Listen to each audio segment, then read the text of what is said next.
இன்றைக்கு 2 மாதத்திற்கு முன்பு திரு ஸ்டாலின் அவர்கள் ஏதோ பேசினார்.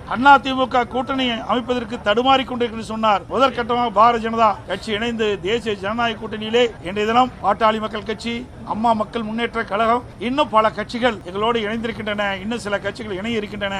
இப்பொழுது தமிழகத்திலே வலிமையான கூட்டணி அமைத்துள்ள கட்சி என்று சொன்னால் அதிமுக தேசிய ஜனநாயக கூட்டணி தான் என்பதை இந்த நேரத்தில் தெளிவுபடுத்த கடமைப்பட்டிருக்கிறோம். எங்களுடைய கூட்டணியுடைய வேட்பாளர்கள் அதிக இடங்களில் வெற்றி பெற்று ஆட்சி அமைக்கின்ற பொழுது தமிழகத்திலே மத்தியில் இருந்து பல்வேறு திட்டங்கள் வழங்குவதற்குண்டான நடவடிக்கை எடுப்போம் என்று கூறியிருக்கின்றார். தமிழகம் வளர்ச்சி பாதையிலே கொண்டு செல்வதற்கு அனைத்து முயற்சிகளும் எடுக்கப்படும் என்று தெரிவித்திருக்கின்றார். தமிழகத்திலே சட்ட ஒழுங்கு அடியோடு சீர்குலைந்து விட்டது. போதையால் இளைஞர்கள் சீரழியக்கூடிய காட்சி தமிழகத்திலே பார்க்கப்படுகிறது.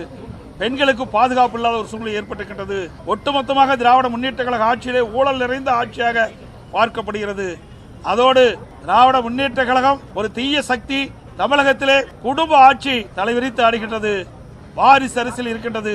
இதையெல்லாம் முற்றுப்புள்ளி வைக்கின்ற தேர்தலாக இந்த தேர்தல் அமையும் என்ற கருத்துக்களை எல்லாம் சொல்லிக்கின்றார்.